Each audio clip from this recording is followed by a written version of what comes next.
ఈసారి రాష్ట్రం నుంచి ముగ్గురు రాజ్యసభ ఎంపీలు రిటైర్ అయ్యారు. వారి స్థానాలకు ఎన్నికల నిర్వహణకు నిన్న షెడ్యూల్ వెలువడింది. ఫిబ్రవరి 27న పోలింగ్ జరుగుతుంది. అసెంబ్లీలో సంఖ్యాబలం దృష్ట్యా ఈ 3 సీట్లను వైసీపీ సునాయాసంగా గెలుచుకునే అవకాశం ఉంది. కానీ కొందరు సిట్టింగ్ ఎమ్మెల్యేలకు సీట్లు నిరాకరించడం, కొందరు ఎమ్మెల్యేలను వేరే చోటుకు మార్చడం వంటి కారణాలతో ఆ పార్టీలో అసమ్మతి తీవ్ర రూపం దాల్చింది. కనీసం 40 నుంచి 50 మంది ఎమ్మెల్యేలకు టికెట్లు నిరాకరిస్తున్నట్లు వార్తలు వస్తున్నాయి. ఇందులో కొందరికి ఇప్పటికే ఈ విషయం చెప్పేశారు. వీరిలో కొందరు వేరే పార్టీల్లో చేరడానికి ప్రయత్నాలు చేసుకుంటున్నారు.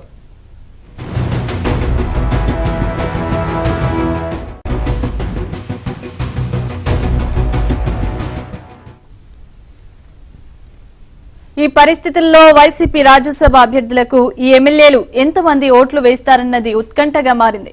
వైసీపీ అధినాయకత్వం తమ అభ్యర్థులకు పడాల్సిన ఓట్లు చేజారకుండా చూసుకుని 3 సీట్లను గెలిపించే బాధ్యతను టీడీపీ మాజీ చైర్మన్ వైవి సుబ్బారెడ్డికి అప్పగించింది.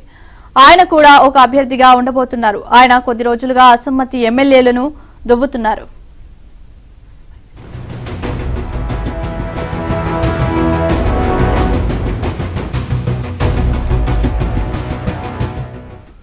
వైసీపీ వర్గాల సమాచారం ప్రకారం సుబ్బారెడ్డి ఇటీవల తమ పార్టీ ఎంపీ ఆళ్ల అయోధ్య రామిరెడ్డితో ఫోన్లో మాట్లాడారు. కాంగ్రెస్ లో చేరిన ఆయన సోదరుడు మంగళగిరి ఎమ్మెల్యే ఆళ్ల రామకృష్ణారెడ్డి వైసీపీకి ఓటేసేలా చూడాలని కోరారు.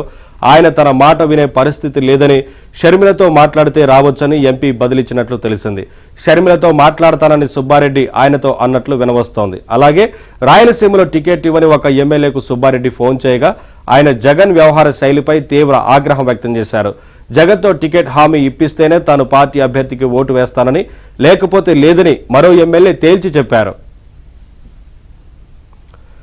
అప్డేట్స్ మా కరెస్పాండెంట్ సత్య అందిస్తారు. సత్య, ఒకవైపు సంఖ్యాబలం ఉన్నప్పటికీ కూడా వైసీపీలో కొంత అంతర్గత సంక్షోభం నేపథ్యంలో ఇబ్బంది పడుతున్నట్లుగా కనిపిస్తా ఉంది కదా. ఇప్పుడున్న వారిలో బదిలీ చేసిన వారు కావచ్చు, ఆ తర్వాత టికెట్ నిరాకరించిన వారు కావచ్చు, వారంతా ఎంతవరకు ఓటు వేసేందుకు అవకాశం ఉంటుందన్న ఒక భయం అయితే వైసీపీలో కనిపిస్తా ఉంది. ఏంటి అప్డేట్స్ మొత్తంగా? రాష్ట్రంలో రాజ్యసభ ఎన్నికల వేడి పుట్టిస్తోందని చెప్పుకోవచ్చు. రాజకీయంగా ఈ స్థానాలన్నిటి కూడా ఏకగ్రీవంగా వైసీపీనే గెలుచుకోవాల్సి ఉంది. అయితే 50 మంది ఎమ్మెల్యేలకు టికెట్ నిరాకరిస్తుండడం, చాలా మంది ఎమ్మెల్యేలు అధిష్టానానికి వ్యతిరేకంగా తిరుగుబాటు చేస్తుండడంతో ఈ రాజ్యసభ సీటు, 3వ రాజ్యసభ సీటు వైసీపీ గెలుచుకుంటుందా అనే అనుమానాలు వ్యక్తం అవుతున్నాయి.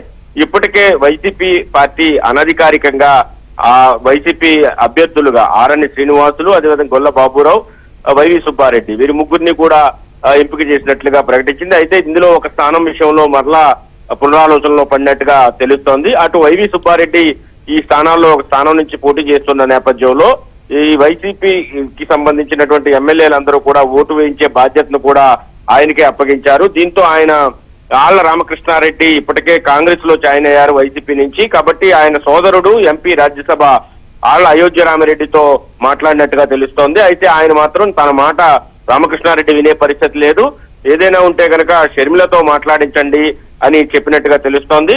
దీంతో ఆ దిశగా ఆ కుటుంబ బంధువు అయినటువంటి వైవి సుబ్బారెడ్డి ప్రయత్నాలు ప్రారంభించినట్టుగా కూడా తెలుస్తోంది. మొత్తం మీద వచ్చే నెల 27న జరిగే ఈ పోలింగ్ వైసీపీలో పెద్ద కల్లోలాన్నే రేపిందని చెప్పుకోవచ్చు.